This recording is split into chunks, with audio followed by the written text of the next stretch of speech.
जो बात चल रही थी सेक्शन 35 की बात चल रही थी, गिरफ्तारी। और आपको बताया गया था कि गिरफ्तारी कोई ऐसी चीज नहीं है जो हो ही जानी चाहिए।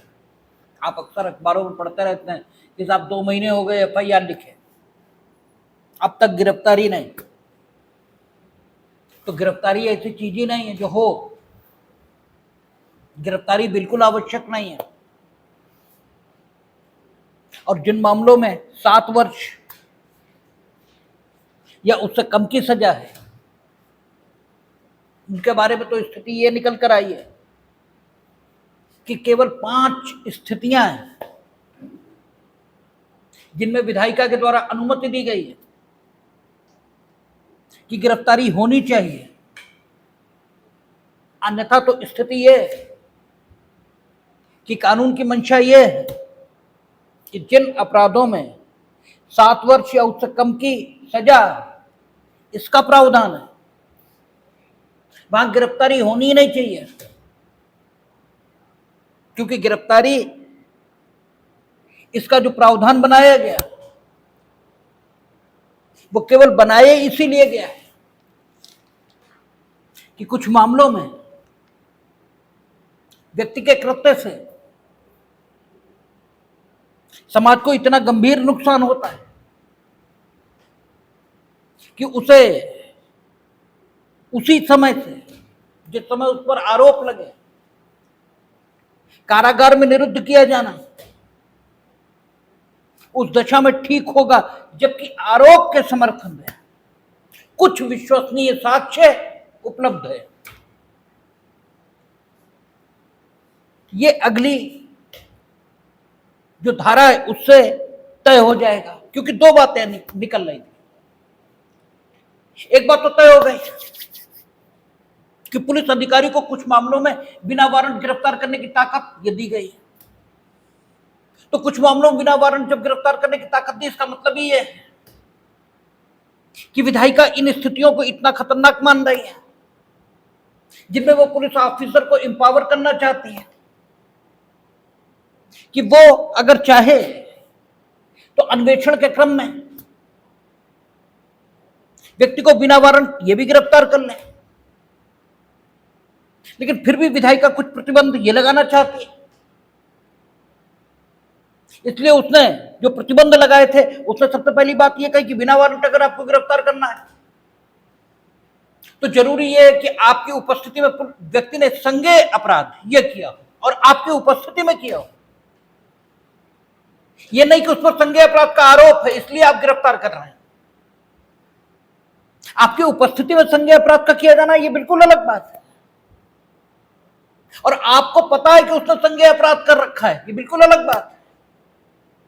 या किसी पर आरोप लगाया गया कि वो संज्ञेय अपराध का अभियुक्त है, यह भी बिल्कुल अलग बात है।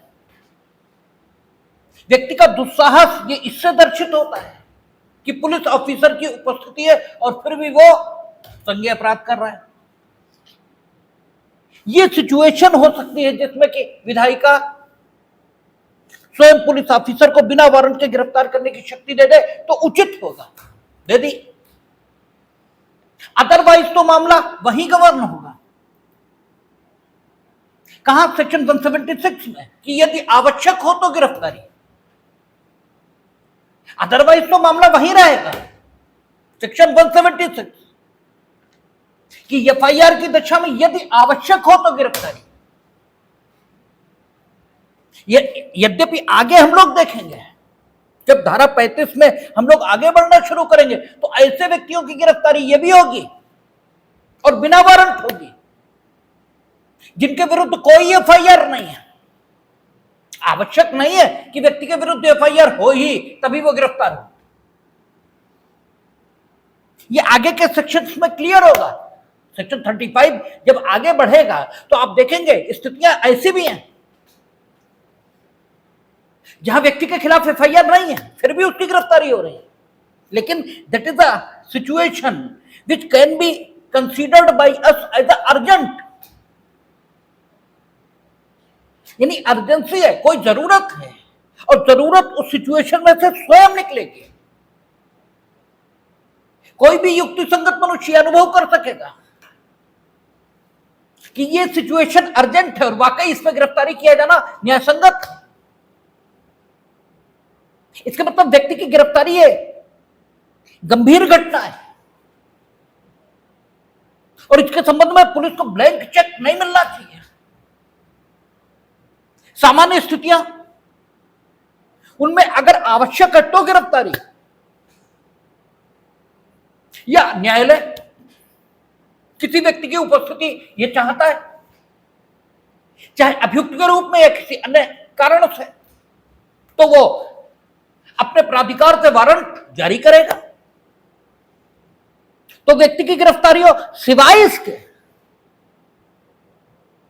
कि सिचुएशन अर्जेंट है, पुलिस को ब्लैंक चेक गिरफ्तारी के लिए दिया जाना यह बिल्कुल ठीक नहीं होगा। और इसीलिए आप देख रहे हैं कि सर्टेन सिचुएशंस हैं जिनमें पुलिस को बिना वारंट गिरफ्तार करने का प्राधिकार यह दिया गया, और वो कहा सेक्शन 35।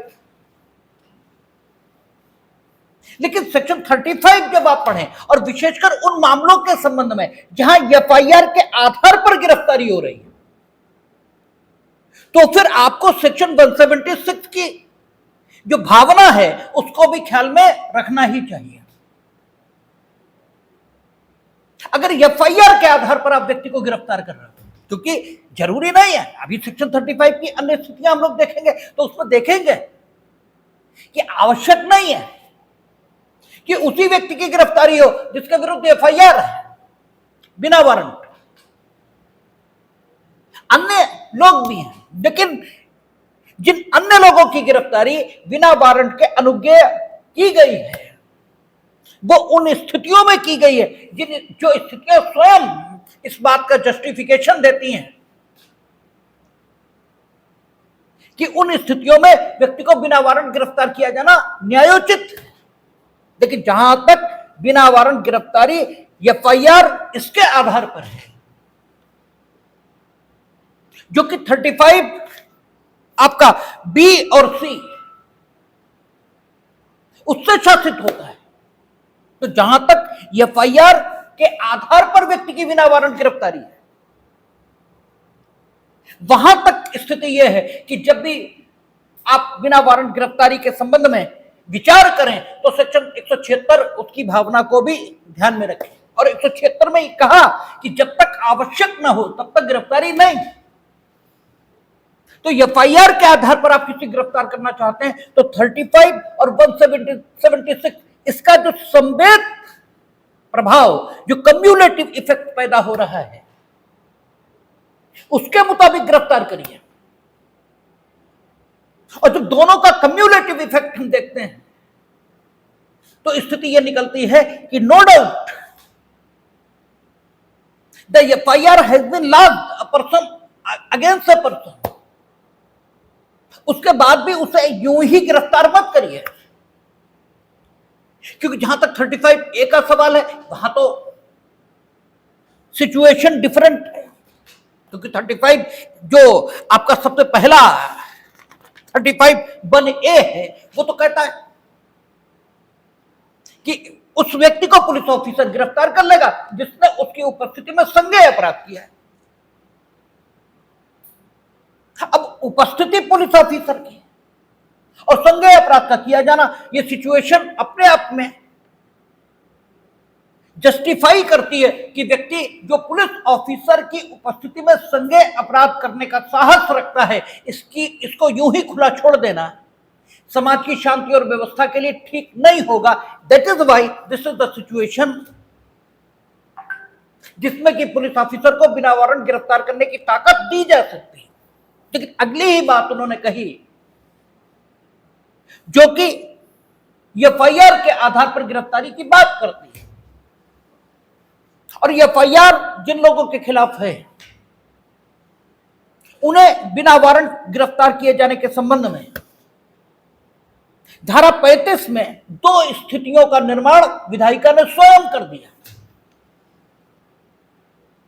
जहां एफआईआर के संबंध में बिना वारंट गिरफ्तारी की शक्ति पुलिस ऑफिसर को दी गई, वहां स्वयं विधायिका ने अपराधों को दो कैटेगरीज में कैटेगराइज कर दिया। एक वे जो 7 वर्ष या उससे कम की सजा से दंडनीय है, और एक वे जिनमें 7 वर्ष से अधिक की सजा प्रोवाइड है। लेकिन दोनों दशाओं में सेक्शन 176 उसकी भावना को ध्यान में रखना है। तो सेक्शन 176 की भावना के साथ जब हम उन अपराधों को देखते हैं जिनमें 7 वर्ष या उससे कम की सजा प्रोवाइड है, तो हम ये पाते हैं कि विधायिका की मंशा ये है कि विधायिका ये चाहती है कि हम स्वयं तय कर दें कि ऐसे अपराधों की दशा में गिरफ्तारी कब आवश्यक समझी जाएगी। हम ये मसला पुलिस ऑफिसर के विवेकाधिकार पर छोड़ेंगे ही नहीं, क्योंकि स्वतंत्रता, इसके लिए पूरा संघर्ष चला है। तो किसी व्यक्ति की स्वतंत्रता को यूं ही खतरे में नहीं डाला जाना चाहिए। व्यक्ति के ऊपर जो आरोप है वो सिर्फ 7 वर्ष या उससे कम की सजा से दंडनीय है, बहुत गंभीर आरोप नहीं है। तो विधायिका स्वयं डिस्क्रिप्शन को थोड़ा शासित कर देना चाहती है, और धारा 176 में जो बात लिखी है कि यदि आवश्यक हो तो गिरफ्तारी, तो वे स्थितियां जिनमें गिरफ्तारी आवश्यक समझी जाए,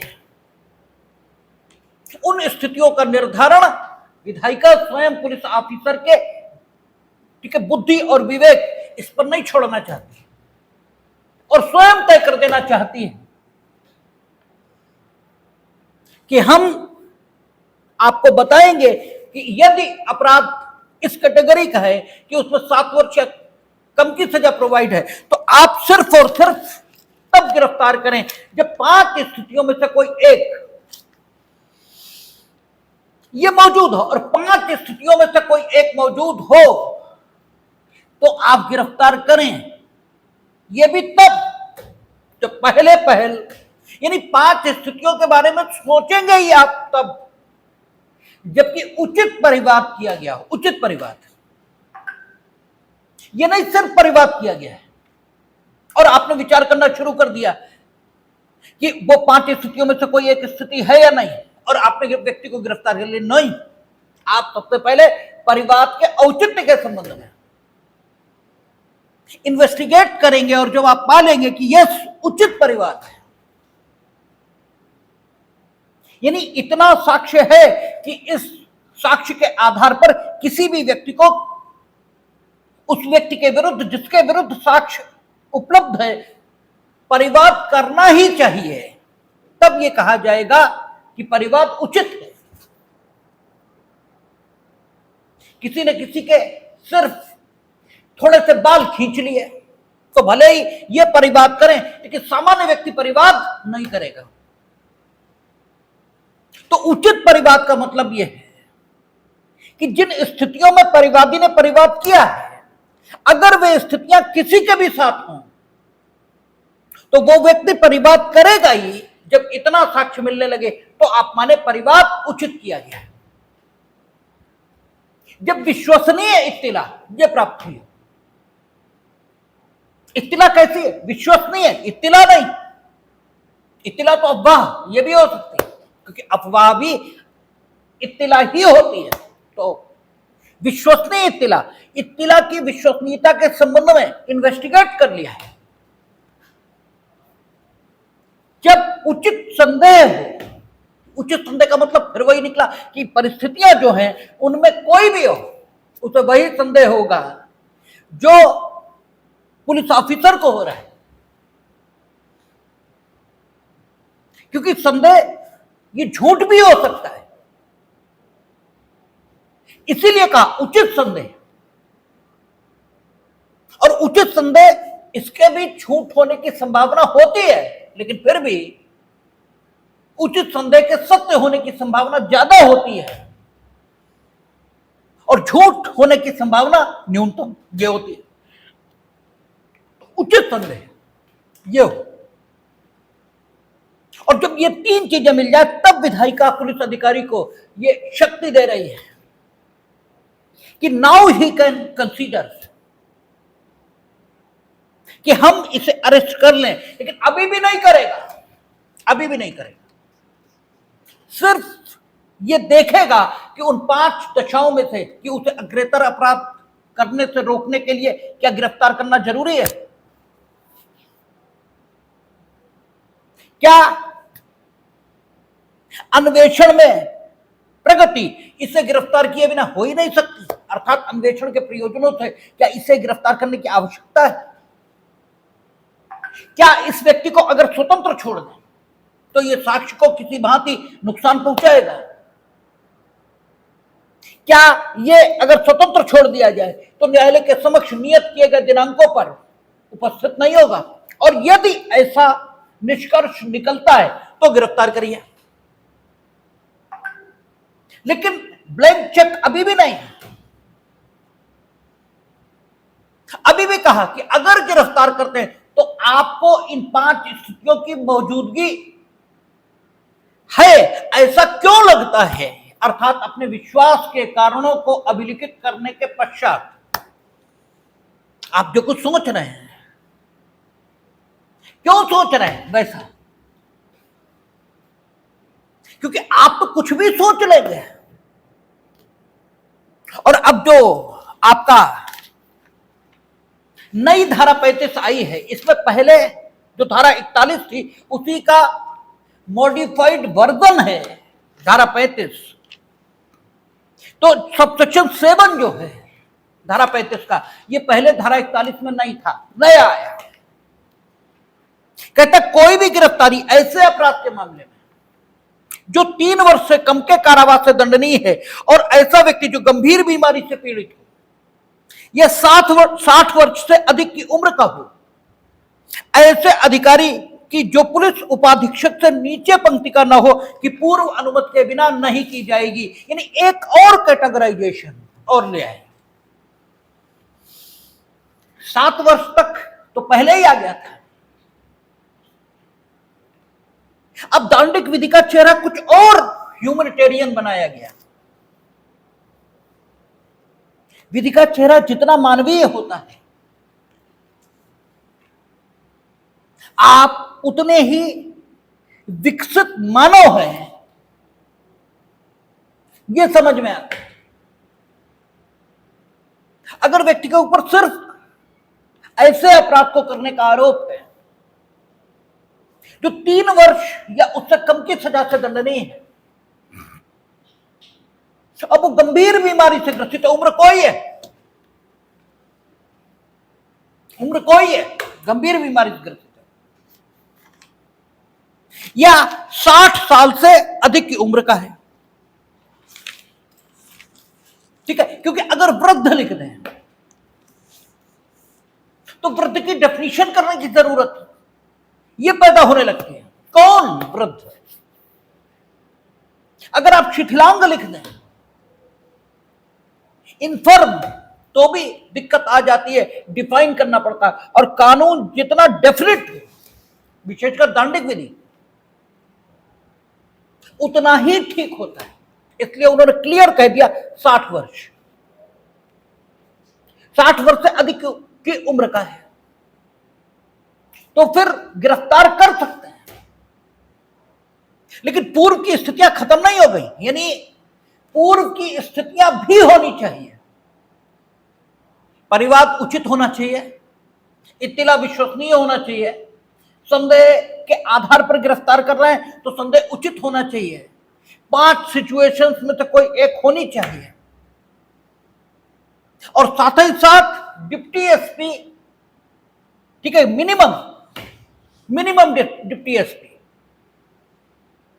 इसकी परमिशन भी चाहिए उन दशाओं में जबकि आरोप जो है जिसके संबंध में गिरफ्तारी होनी है वह सिर्फ 3 वर्ष या उससे कम की सजा से दंडनीय है, और जिसकी होनी है वो या तो बीमार है, उम्र कोई हो, लेकिन बीमारी गंभीर,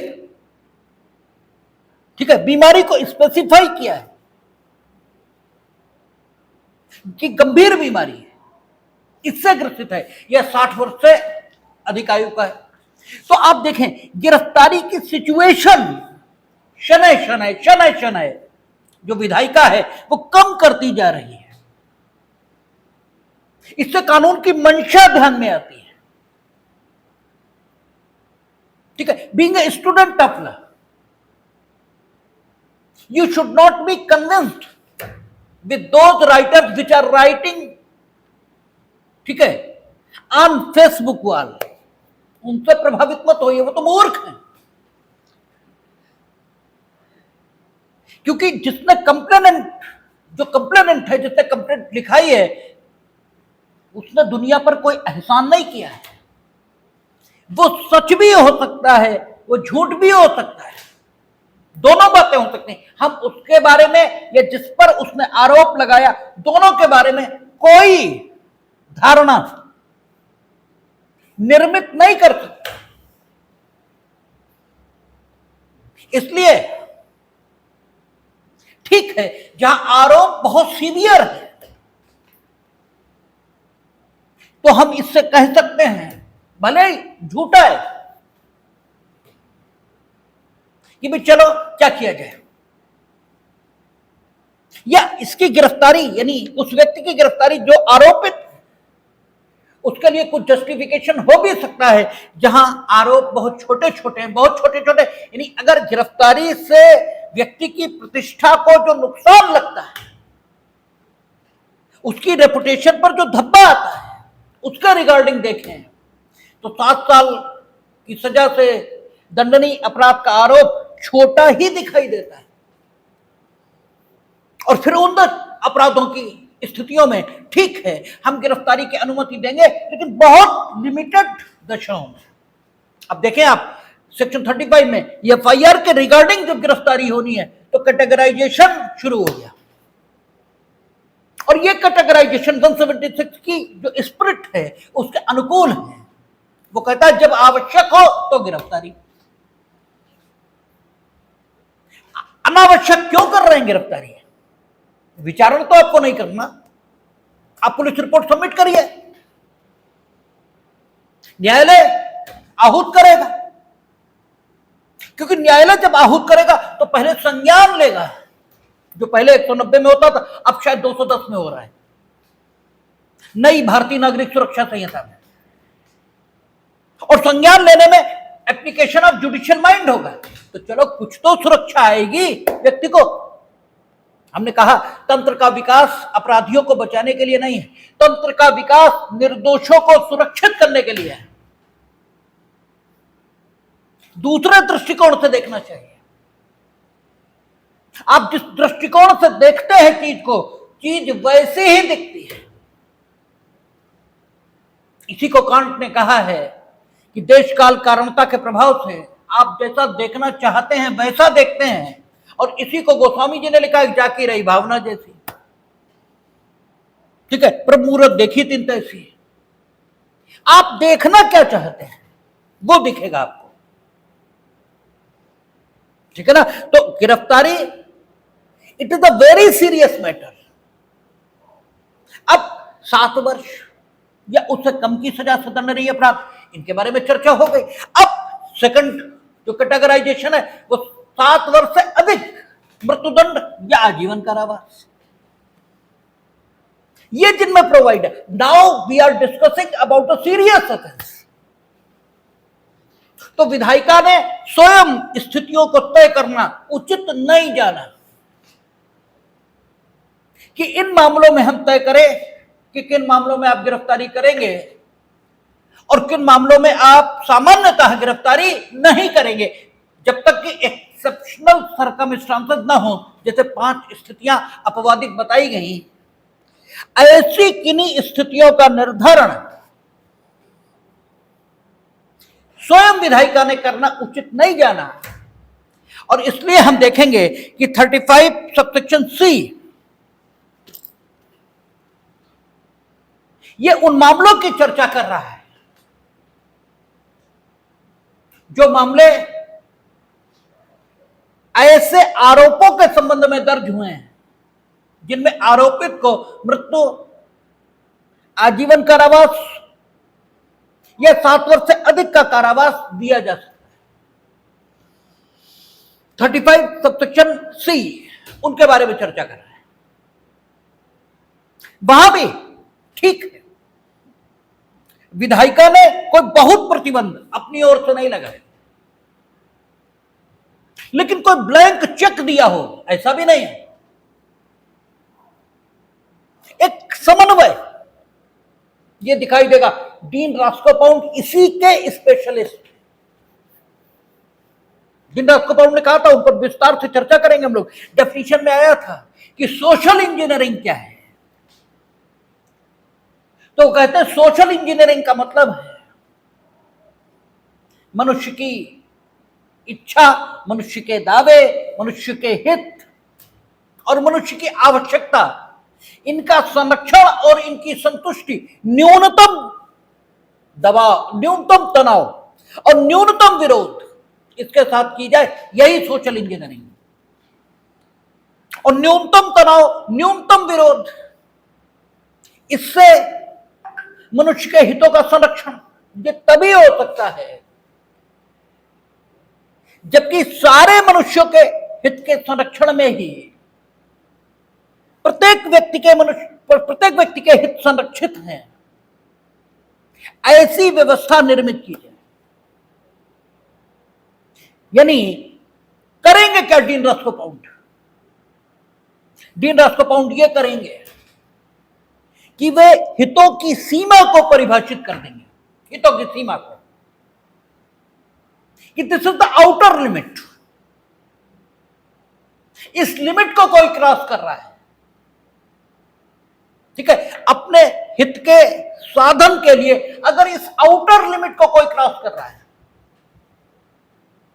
तो वो सामाजिक हित इसे नुकसान पहुंचा रहा है, और जब सामाजिक हित को नुकसान पहुंचेगा तो लोकहित इसे नुकसान होगा।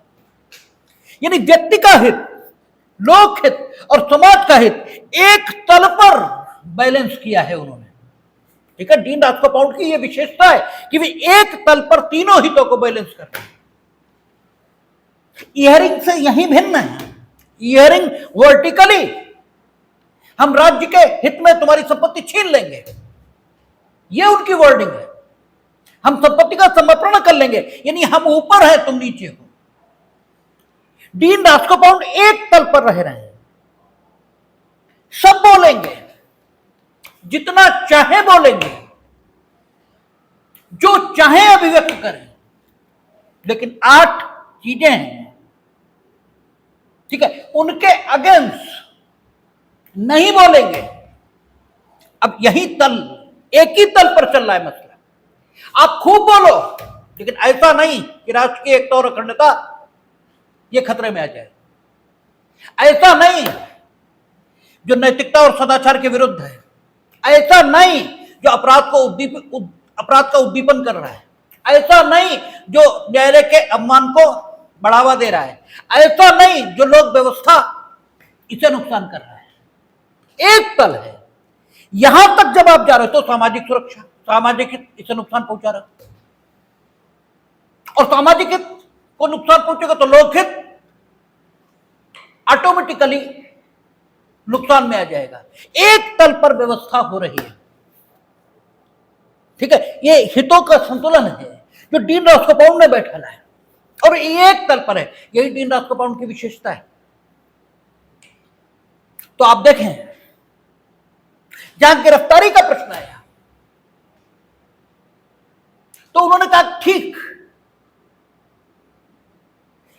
वे मामले जिनमें मृत्युदंड, आजीवन कारावास या 7 वर्ष से अधिक का कारावास प्रोवाइड है, आप गिरफ्तार कर सकेंगे।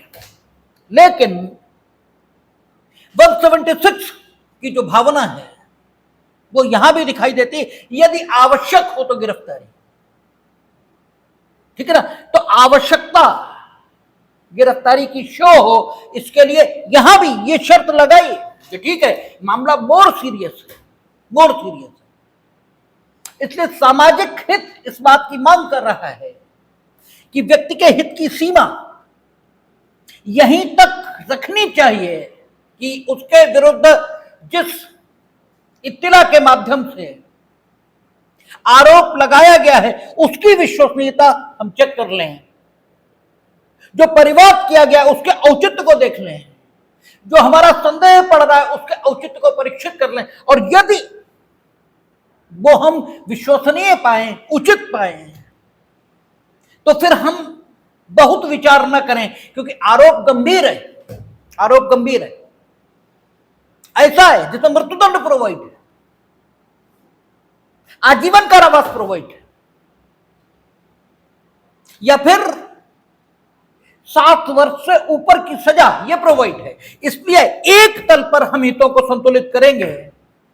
अब व्यक्ति के जो हित हैं उनकी सीमा घटाएंगे, सामाजिक हित की सीमा बढ़ाएंगे, और जब सामाजिक हित की सीमा बढ़ाएंगे तो भी अंततः व्यक्तियों के हित को ही सुरक्षित करेंगे, क्योंकि अब एक व्यक्ति के अगेंस्ट बहुत सारे व्यक्तियों के हितों को, ठीक है, बैलेंस करना है। तो जीन रास्कोपाउंड ने हितों की जो सीमा है उसे परिभाषित करके सोशल इंजीनियरिंग करने का काम किया है। सोशल इंजीनियरिंग की कैसे है? उन्होंने एक तो हितों को एक तल पे रखा है और हितों की सीमा को डिफाइन कर दिया।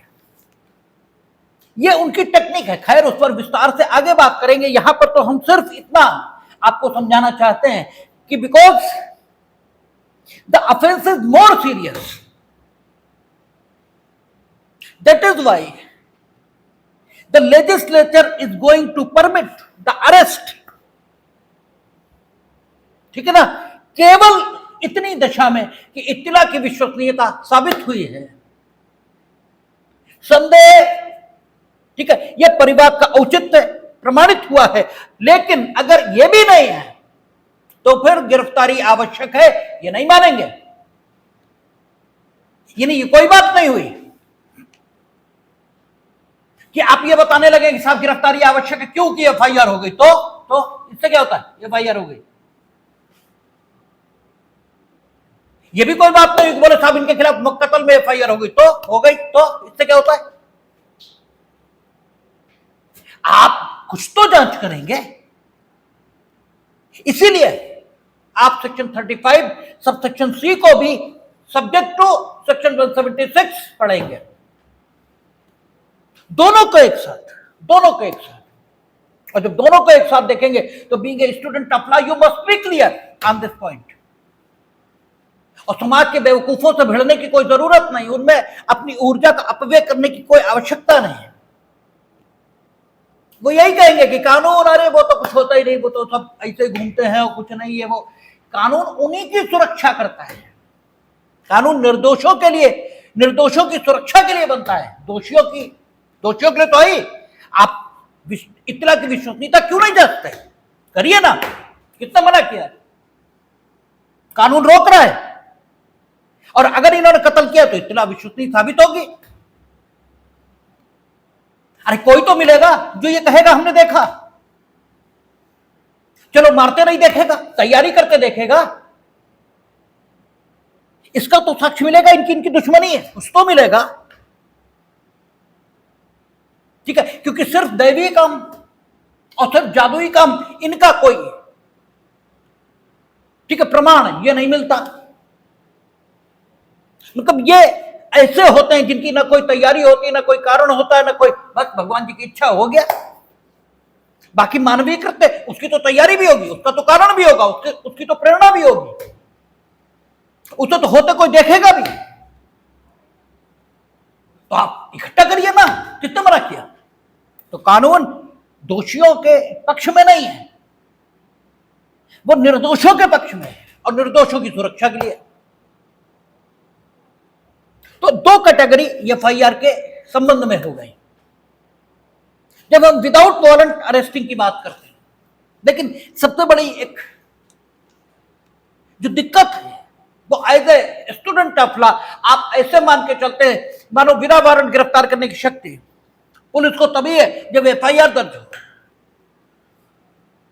जबकि 35A आपने देखी थी, कुछ नहीं, कहां एफआईआर है? एफआईआर तो बाद में होगी, गिरफ्तारी पहले है। पुलिस अधिकारी को उपस्थिति में उसने संज्ञेय अपराध किया तो संज्ञेय अपराध होते कि एफआईआर अपने आप दर्ज हो जाएगी। अरे भाई कोई दर्ज करेगा तब होगी, और एफआईआर दर्ज कहां होगी? थाने में। और पुलिस ऑफिसर की उपस्थिति में संज्ञेय अपराध उसने मेले में कर दिया, स्टेशन पे कर दिया, तो एफआईआर कहां है? लेकिन आप ऐसे ही मानकर चलते हैं मानो एफआईआर नहीं तो गिरफ्तारी नहीं। अरे ये कहां लिखा है? ठीक है ना। तो 35A, हां, बी और सी उन्हीं दशाओं की चर्चा कर रही हैं जिनमें गिरफ्तारी तब होगी जबकि एफआईआर है। और 35B और सी, इसे आप पढ़ेंगे सब्जेक्ट टू सेक्शन 176 और पूर्व में सेक्शन 157 अगर सीआरपीसी की बात करें। ठीक है ना। अब तो सीआरपीसी इतिहास की बात हो गई, अब तो वर्तमान भारतीय नागरिक सुरक्षा संहिता। ठीक है। तो आप देखेंगे, अच्छा देखें, हमने जब चर्चा की थी नाम पर तो हमने यही कहा था, नाम इसीलिए रखा भारतीय नागरिक सुरक्षा संहिता, यानी निर्दोषों की सुरक्षा के लिए यह संहिता बनाई गई है, अभियुक्तों को दंडित करने के लिए नहीं। इसीलिए पहले नाम गलत था, दंड प्रक्रिया संहिता। मानो हमने पहले से तय कर रखा, दंड तो देंगे ही, बस उसकी प्रक्रिया का विनियमन करने के लिए हमने संहिता बना ली। जबकि बेसिक प्रिंसिपल क्या है कि अभियुक्त तब तक निर्दोष है जब तक उसका दोष साबित न हो जाए। तो आप न्याय संहिता ये तो कह सकते हैं, नागरिक सुरक्षा संहिता ये भी कह सकते हैं, दंड प्रक्रिया संहिता ये कैसे कह सकते हैं? इसीलिए कहा गया था कि वे नाम कॉलोनियल एज की मानसिकता के द्योतक, वो डिनोट करते हैं कॉलोनियल एज के औपनिवेशिक जो सोच थी उसको प्रतिध्वनित करते थे। वो नाम का अपना एक पूरा विज्ञान है, नाम का अपना पूरा एक सोच है। अब आप देखें 35C, सॉरी 35B, ठीक है, कर तो दिया। जहां व्यक्ति गिरफ्तारी, आप कहा तो हमने बार बार, ठीक है, कि हाँ ठीक है, उपबंधों के अधीन अपेक्षित नहीं है, गिरफ्तारी न करने के कारणों को लेखबद्ध करेगा। ठीक है, दोनों बातें कही, एक बात हमने बोल दी, एक बात नहीं बोली। ये तो ऊपर लिखा है, और पुलिस अधिकारी ऐसे गिरफ्तारी करते समय अपने कारणों को लेखबद्ध करेगा। यानी अगर 35B में, यानी उस मामले में जिसमें सजा 7 वर्ष प्रोवाइड है, उसमें गिरफ्तारी कर रहा तो गिरफ्तारी कारणों को लेखबद्ध करेगा, और नहीं कर रहा गिरफ्तारी तो भी गिरफ्तारी न करने के अपने कारणों को लेखबद्ध करेगा। यानी पुलिस अधिकारी के डिस्क्रिप्शन को ना इधर जाने दिया और ना इधर जाने दिया। आप गिरफ्तारी कर रहे हैं 7 वर्ष से दंडनीय मामलों में तो भी कारणों को लेखबद्ध करिए, और नहीं कर रहे हैं तो उन्होंने लिख दिया provided that a police officer shall in all cases where the arrest of a person is not required under the provisions of this subsection record the reason in writing for not making the arrest. ठीक है, तो दोनों ही दशाओं में, यानी अगर मामला 7 वर्ष या उससे कम की सजा से दंडनीय है तो दोनों ही दशाओं में गिरफ्तारी करें तो कारण मेंशन करिए, नहीं करते तो कारण मेंशन करिए। ठीक है, और जब 7 वर्ष से ऊपर है तो 176 के अकॉर्डिंग होकर पढ़ लेंगे 35C को, और केवल 3 बातें कि इतना विश्वसनीय है, परिवाद उचित है, संदेह जो हम कर रहे हैं यह औचित्यपूर्ण है, इतना साक्ष्य इकट्ठा करेंगे। और उसके बाद आप अगर ये सोचते हैं, क्या उसने कहा, और पुलिस अधिकारी के पास इससे उस इत्तला के आधार पर यह विश्वास करने का कारण है कि उस व्यक्ति ने उक्त अपराध किया है। ठीक है, आप लास्ट लाइंस पढ़ें 35C की, 35(1)C की लास्ट लाइंस पढ़ें तो कहता और, यानी इतना तो आप देखेंगे ही, इत्तला विश्वसनीय है, संदेह उचित है, परिवाद उचित है, ये तो देखेंगे ही।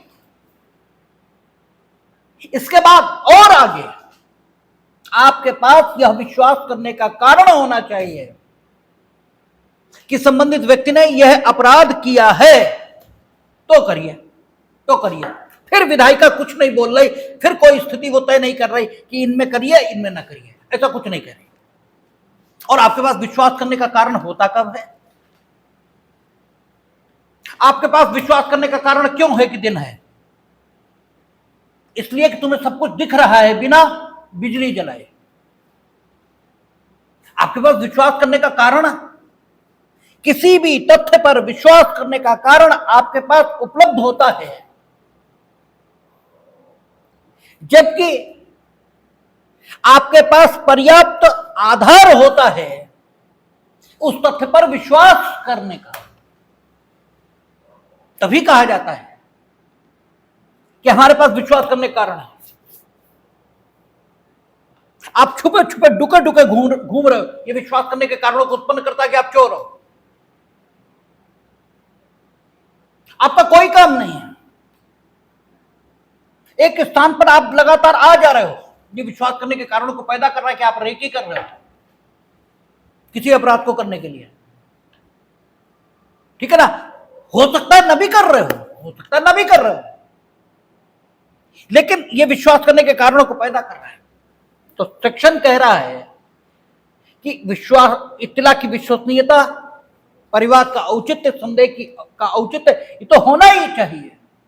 साथ ही कुछ और साक्ष्य भी आना चाहिए जिससे आपके पास यह विश्वास करने का कारण आए कि व्यक्ति ने ऐसा अपराध किया है जो मृत्यु, आजीवन कारावास या 7 वर्ष से अधिक के कारावास से दंडनीय है। Now you can arrest.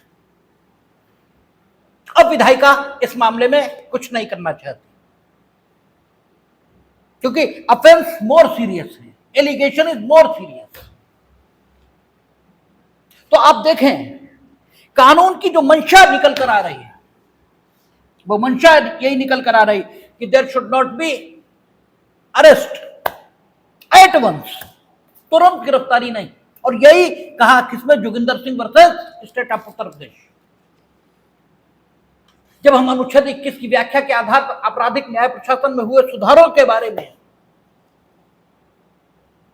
बात करते हैं, लिखते हैं, पढ़ते हैं, तो Joginder Singh versus state of Uttar Pradesh FIR पर और अरेस्ट पर कोड होने वाला, ठीक है, मुकदमा है जिसमें माननीय उच्चतम न्यायालय ने आपका सेक्शन 35 पूर्व में सेक्शन 41, 176, आर्टिकल 21 की लाइट में इनको व्याख्यायित किया है और ये कहा है कि लिखा तो ये है, ठीक है। और अनुच्छेद 21 कहता विधि के मुताबिक प्राणोदयी स्वतंत्रता का हनन ये होना चाहिए, तो विधि के मुताबिक करिए ना, जैसा सीआरपीसी कह रही है, जैसा भारतीय नागरिक सुरक्षा संहिता कह रही है उसके मुताबिक करिए ना, तब आप विधि के मुताबिक गिरफ्तारी कर रहे हैं। अन्यथा विधि के मुताबिक गिरफ्तारी है ही कहां, और जो विधि के मुताबिक गिरफ्तारी नहीं तो आर्टिकल 21 का हनन है। लेकिन एक चीज हम यही क्लियर कर दें, जो अक्सर लोग कचहरी जाते हैं और वहां गिनवाते हैं खड़े होकर,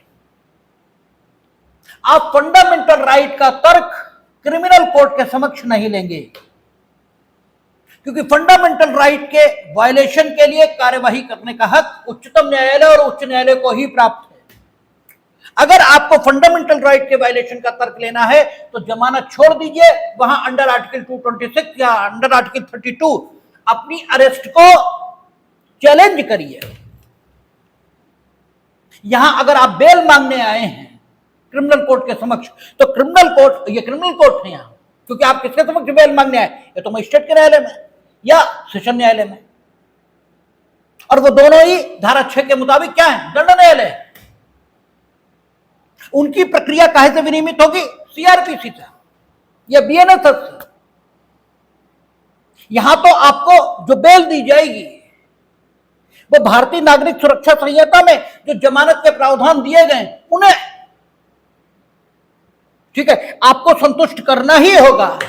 यहां खड़े होकर आप फंडामेंटल राइट या कॉन्स्टिट्यूशन ऑफ इंडिया का तर्क नहीं लेंगे।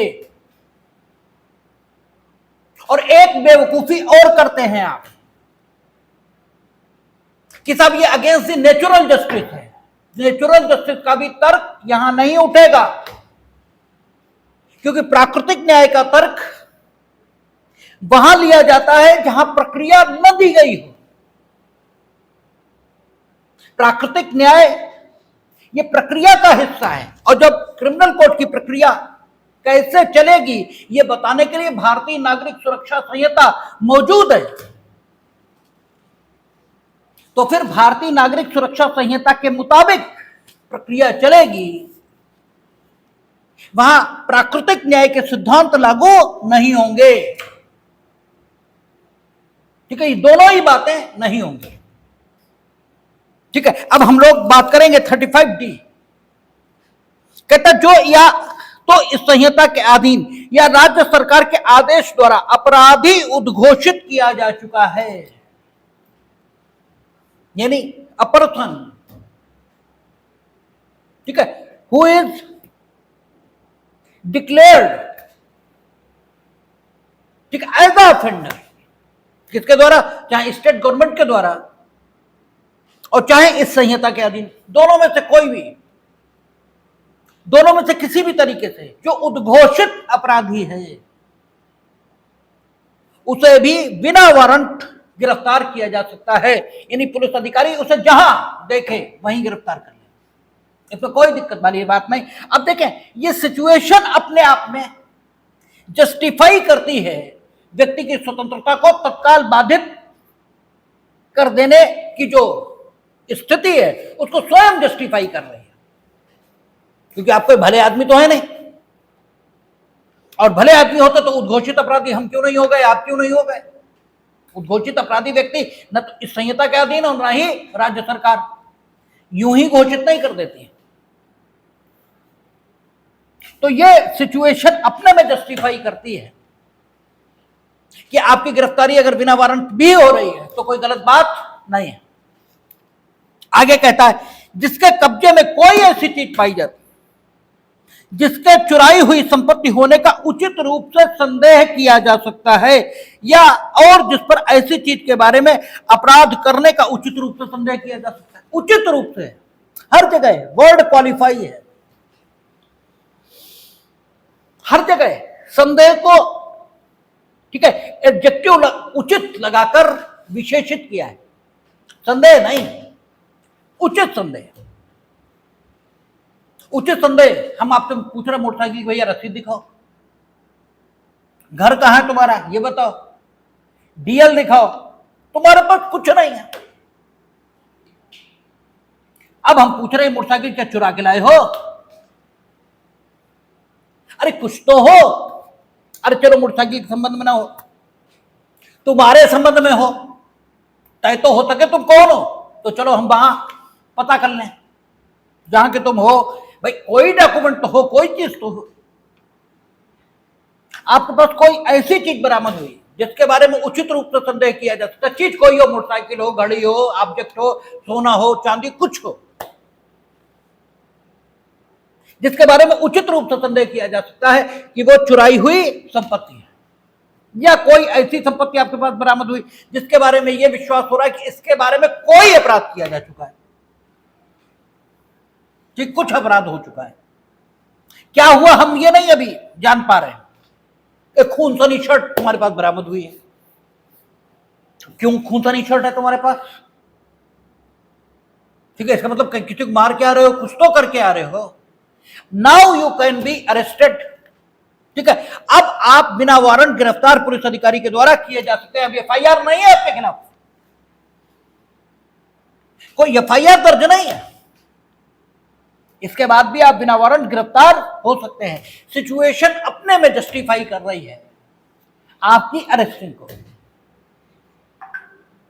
यहां कुछ दिक्कत वाली बात ही नहीं है, ठीक है। फिर आगे कहता है, जो पुलिस अधिकारी को उस समय, हर समय नहीं, अगर किसी भी समय बाधा पहुंचाओगे तो पुलिस अधिकारी तुम्हारे खिलाफ मुकदमा लिखेगा, फिर तो वही बात आएगी, उचित परिवाद, उचित, वो सारी चीजें, ठीक है। या गिरफ्तारी आवश्यक होगी तो करेंगे, हर समय बाधा नहीं, उस समय बाधा पहुंचाता है। हमेशा शब्दों पर जाना चाहिए कानून के। कहता है जो पुलिस अधिकारी को उस समय बाधा पहुंचाता है जब वह अपना कर्तव्य कर रहा है, ठीक है। उसका कर्तव्य क्या है, अपराधों का शमन, अपराधों का निवारण, अपराधियों को पकड़ना, ये सारे उसके कर्तव्य हैं। और अपने कर्तव्यों में से किसी का निर्वहन वो कर रहा है, ये नहीं सब्जी खरीद रहा है, अपने कर्तव्यों में से किसी का निर्वहन कर रहा है, उस समय आप उसे बाधा पहुंचा रहे हैं। बाधा पहुंचाने का तरीका क्या है इससे मतलब नहीं है। आपने उसे कुत्ता दौड़ा दिया, ये भी बाधा पहुंचाना है। भाई वो पकड़ने जा रहा है, वो दौड़ रहा, तब तक तुम्हें कुत्ता दौड़ा दिया, उन्होंने 3 जगह उसके काट लिया, वो अब वो अस्पताल जाए, ये क्या करे, और आप भी कुत्ता काट ले तो दर्द तो हो गई, तो उसकी गति थोड़ी धीमी तो पड़ेगी, तब तक वो भाग गया। ठीक है, तुमने ईंट ली और पड़ोस की नाली में फेंकी, उससे कीचड़ उड़ा, उसके कपड़ों पर पड़ा। बाधा पहुंचाने के तरीके अनंत हो सकते, अनंत। आपको बाधा पहुंचाने के तरीकों पर ध्यान नहीं देना है, बाधा पहुंचाता है, बस ये शब्द है। ठीक है, कहता जो पुलिस अधिकारी को उस समय बाधा पहुंचाता है जब वह अपना कर्तव्य कर रहा है, या जो विधिपूर्ण अभिरक्षा से निकल भागा है, विधिपूर्ण, यह निकल भागने का प्रयत्न करता है, जो नहीं भागी जाए। अगर भागने का प्रयत्न भी किया, हम दौड़ा पकड़ लेंगे, ठीक है ना। लेकिन विधिपूर्ण अभिरक्षा, जो नहीं पुलिस वालों ने ऐसे ही पकड़ लिया, भाई विधिपूर्ण अभिरक्षा ये तो अपराध के संबंध में होगी। विधिपूर्ण अभिरक्षा है ये तभी कहा जाएगा जब कोई कानून आपको, व्यक्ति को अभिरक्षा में रखने के लिए अधिकृत करता होगा, अन्यथा तो पकड़ है भाई, अन्यथा तो पकड़ है या सदोष परिरोध है, रांगफुल डिटेंशन है। और यह कहीं लिखा नहीं कि पुलिस अधिकारी सदोष परिरोध कर ही नहीं सकता, हर दशा में जब भी वो गिरफ्तार करे या व्यक्ति को परिरोध में रखे तो उसे विधिपूर्ण अभिरक्षा माना जाएगा, ऐसा तो लिखा नहीं। इसीलिए शब्द है विधिपूर्ण अभिरक्षा। और जब भी जो अच्छे वकील कहे जाएंगे वो इसी पर तो क्रॉस एग्जामिनेशन करेंगे कि ठीक ये भाग गए, मान लिया, तुम ये बताओ पकड़ क्यों रखा था इन्हें। अरे भाई विधिपूर्ण अभिरक्षा से भागे तभी तो इनने किया जो कुछ अपराध आप बताते हो। अगर तुम्ही ने गलत पकड़ रखा था तो ये विधिपूर्ण अभिरक्षा से भाग, ठीक है, सॉरी, तो ये अभिरक्षा से भागते ना तो क्या करते, तुम तो पकड़े हुए थे, तुम क्यों पकड़े थे, किस प्राधिकार से पकड़े थे, ये तो बताओ। तो शब्द क्या है, विधिपूर्ण अभिरक्षा। हमने कहा कानून पढ़ते समय उन शब्दों पर ध्यान देना चाहिए जो शब्द सेक्शन की आत्मा है, जहां से सेक्शन बन रहा है या जहां पर सेक्शन आकर्षित हो रहा है। कहता विधिपूर्ण अभिरक्षा, इससे निकल भागा है या निकल भागने का प्रयत्न किया। तो first of all you must justify the detention of that person that was according to law. First of all you must establish this fact. उसके बाद इनसे बात चलेगी। आगे कहता है जिस पर संघ के सशस्त्र बलों में से किसी का अभित्याजक होने का उचित संदेह, जो आर्म्ड फोर्सेस हैं केंद्र के, उनके आप अभित्याजक हो। अभित्याजक का मतलब क्या हुआ, रिटायर नहीं हुए आप, छुट्टी नहीं लिए, भाग गए। जब संघ के सशस्त्र बलों में भर्ती हुए थे तो क्यों भर्ती हुए थे कि जब मौका आएगा तो भाग जाएंगे। तो क्या 26 जनवरी और 15 अगस्त को टोपी लगा के ऐसे करके परेड करने के लिए भर्ती हुए थे, या 2 रुपए किलो का राशन लेने के लिए भर्ती हुए थे, काय के लिए भर्ती हुए थे भाई। अरे भाई जब लॉ एंड ऑर्डर की सिचुएशन पैदा होगी तो आपको ही डिप्लॉय किया जाएगा, देश का सामान्य नागरिक वो तो नहीं जाएगा। आपको अपना नेचर ऑफ जॉब ये समझना होगा। और वही बात कि कठोर बात हम न बोलें, ये मेरी सभ्यता है, मेरी सभ्यता हमें, मेरी मर्यादा हमें यह सिखाती है कि हमें कठोर बात नहीं कहनी चाहिए, लेकिन आपकी सभ्यता और आपकी मर्यादा आपको यह सिखाती है कि आपको भी अपने नेचर ऑफ जॉब का ध्यान रखना चाहिए। अगर हम पब्लिक प्रोसिक्यूटर हैं और आतंकवादी का मुकदमा आएगा तो भी हमें लड़ना पड़ेगा, चाहे मेरा परिवार हो चाहे कोई हो। इससे कोई मतलब नहीं कि अलकायदा के किसी आदमी का मुकदमा आएगा तो हम कहें अरे साहब अब तो ये तो हमें मार डालेंगे, तो मार डालेंगे क्या है, और कोई लड़ेगा तो उसे नहीं मार डालेंगे। आपने स्वीकार क्यों की थी वो जॉब? ठीक है, तो ठीक है, आपका नेचर ऑफ जॉब है, करना पड़ेगा। तो अगर संघ के सशस्त्र बल इनके आप अभित्याजक डिजर्टर हैं, छोड़कर भाग गए, तो फिर आपको बिना वारंट पुलिस अधिकारी कहीं भी गिरफ्तार कर लेंगे। ठीक है, इसके बाद कहते हैं जो भारत के बाहर किसी स्थान में किसी ऐसे कार्य के किए जाने से जो यदि भारत में किया गया होता तो अपराध के रूप में दंड नहीं होता, यानी चाहे विदेशी है चाहे भारतीय, ठीक है ना। लेकिन भारत के बाहर की बात कर रहा है तो भारतीय नागरिक ही हुआ। जो भारत के बाहर किसी ऐसे स्थान में किसी ऐसे कार्य करने का दोषी है जो यदि भारत में किया गया तो अपराध होता है, ठीक है। और जिसके लिए वह प्रत्यर्पण संबंधी किसी विधि के अधीन या अन्यथा भारत में पकड़े जाने का या अभिरक्षा में निरुद्ध किए जाने का भागी संबद्ध रह चुका है, या वो किसी ऐसे काम से संबद्ध रह चुका है जिसके कारण से वो भारत में से किसी को किसी अन्य देश को सौंपे जाने के लिए प्रत्यर्पण संबंधी जो एक्स्ट्राडिशन संबंधी ट्रीटीज हैं उनके आधार पर, ठीक है, दायित्व के अधीन है, उसका प्रत्यर्पण किया जा सकता है,